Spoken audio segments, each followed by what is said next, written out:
What a phenomenal fucking episode of The Walking Dead tonight.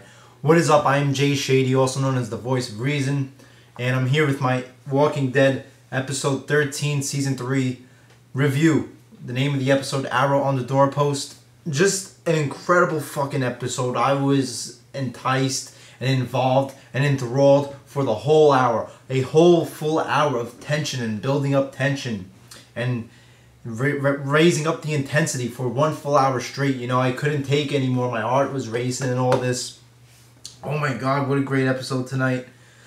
So much shit happened, and I mean, not action wise, but you know, delving into the character's psyche wise and plot development wise and setting up for the season finale or the last 2 episodes of the season.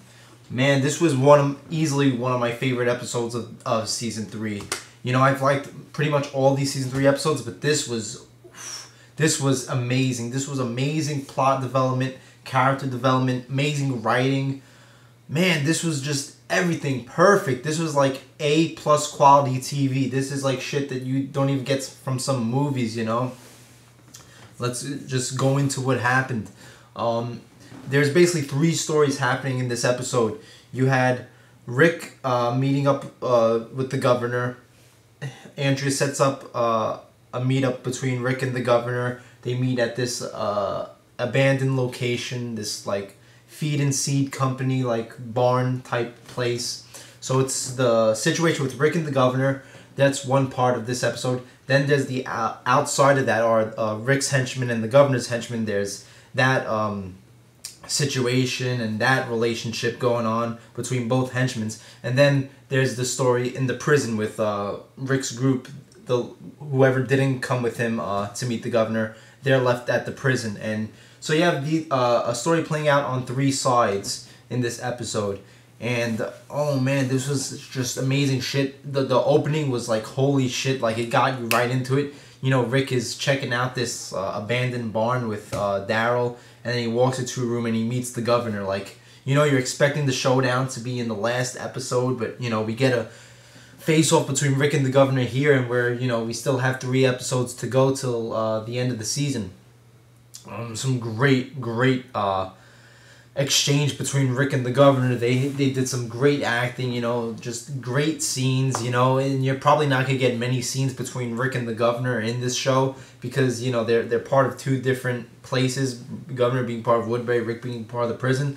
So it was like, you know, it was that much more special finally seeing them sharing a scene together, sharing a dialogue scene together. You know, it's like the movie Heat, when Al Pacino and Robert De Niro's characters finally get together and they have that, you know, 5 to 8 minute scene, and you're like, oh, this is awesome because this is the one scene where they get. That's how this was for me.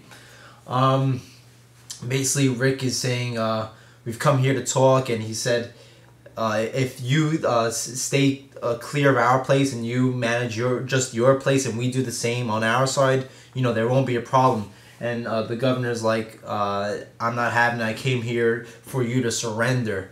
And then the governor starts sharing him a story, and I thought this was probably the best scene in the episode, talking about when the governor, when he got a phone call that his wife passed away in an accident, and you know, just bonding with Rick here, trying to get into his mind to make him feel sympathy.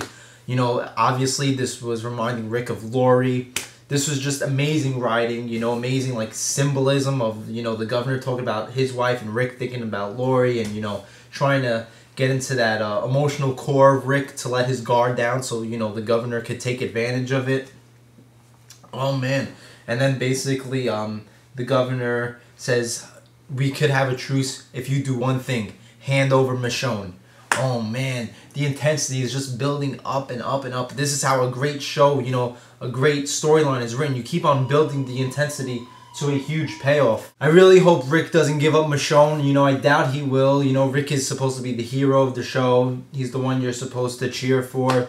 So giving up Michonne would be like a villainous or a dickish thing, you know, a bad thing to do for a hero. So I doubt it would happen.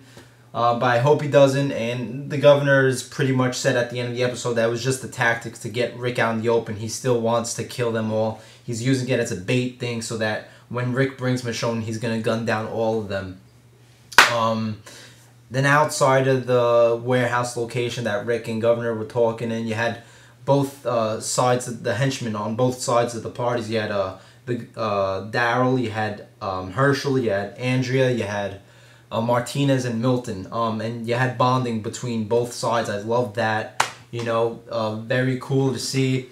Very real. You had Daryl and Martinez having like a friendly competition, zombie killing type of competition, trying to show, trying to be more manly than the other guy, one-upping him, being more macho than the other guy, And then you had Martinez talking about how he just hates, he's not a soldier, he just hates the walkers because they killed his wife and his children. And Daryl was, sympathizing, giving his condolences, and he offers him a cigarette. It reminded me a lot of, like, armies, like, how they're just, they're human beings that are, like, that are just taught and commanded to kill, but deep down, they're just human beings, I mean, if you took away the whole war, they would probably get along both sides as people, but the whole mentality of war just has them, killing each other when they, on the other hand, they would just be talking. They would just be having a cigarette together, It reminded me of this movie, Paths of Glory. You probably haven't seen it. It's an old movie. But at the end, the Germans and the Americans are in a bar, and they kind of share a moment together of bonding, and then they're both called to duty, They're called to duty because they have to start killing each other. So that's how it is. This is like the calm before the storm. Bonding. They probably wouldn't want to kill each other, if this was normal terms, but they're just soldiers and part of a bigger war. You have the generals, Governor and Rick, trying to negotiate. And here are the soldiers who are having a moment, but at any point, they will be ready to kill each other. I thought this was so, a great piece of irony, Just great storytelling, great writing. You had Herschel and Milton, having a kind of like nerdy type scientist type of talk, about interviewing people, and Milton wanting to see Herschel's cut off leg, and Herschel's sharing jokes with him. Very human, very human quality to, and like a comedic type, lighthearted quality to show where you don't get that much type of stuff. And then at the prison you had Merle wanting to just go out there and kill the governor right there because he was worried about his brother Daryl being out there, and basically Glenn was like, no, you're going to kill them all. If you do that, you're going to get them all killed. Him and Glenn start fighting. Maggie pulls Merle off of Glenn. And then also you have Maggie and Glenn having sex. So, anytime you can get sex on a show, that's fucking great. So Maggie and Glenn are made up. Then when Rick comes back, he basically says that, he tells the whole group that the war is on, that it's a war, it's now a war. They're going to go to war with the governor. The governor wants to have all of them killed. He wasn't saying the thing about Michonne, and then the last scene he's talking to Herschel, and he says, I think I have a way out of this. All the governor wants to do is for me to give up Michonne, and he says he'll leave us alone. Rick was saying that he was kind of doubting, that he had second thoughts, that, he probably still wants to kill Rick and them all, but he's saying, what if this is real? What if this is the way out? And he wants Herschel to talk him out of it. So much setup for the next 3 episodes. Man, I mean, you have the whole thing with Michonne. You have like new relationships between both sides. See if they could actually kill each other when they go to war. You have Andrea wanting to come back to the original group, to Rick's group, but eventually she goes in the car of Governor. We still have to see the involvement with Tyrese and his group. And you have the governor in 2 days, he says. 2 days he's going to meet up with Rick again, and at that point he's going to kill Rick and, all his people. So, holy shit. And in the sneak peeks for next episode, you had, like, Milton doubting this, Milton not wanting this. So you had people going, governor's own people, starting to see that this guy's a maniac. So, man, this was such an awesome episode. Every scene, just, so much character development, so much great play between relationships, between people we don't get scenes from, because they're part of different groups. You usually get, Woodbury scenario is just part of itself, and the prison scenario is just part of itself.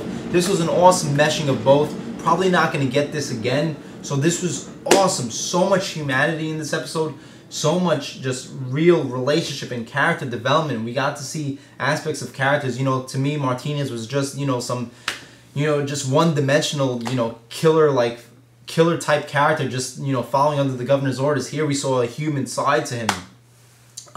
great episode. You know, I could go on and on about it, but I won't.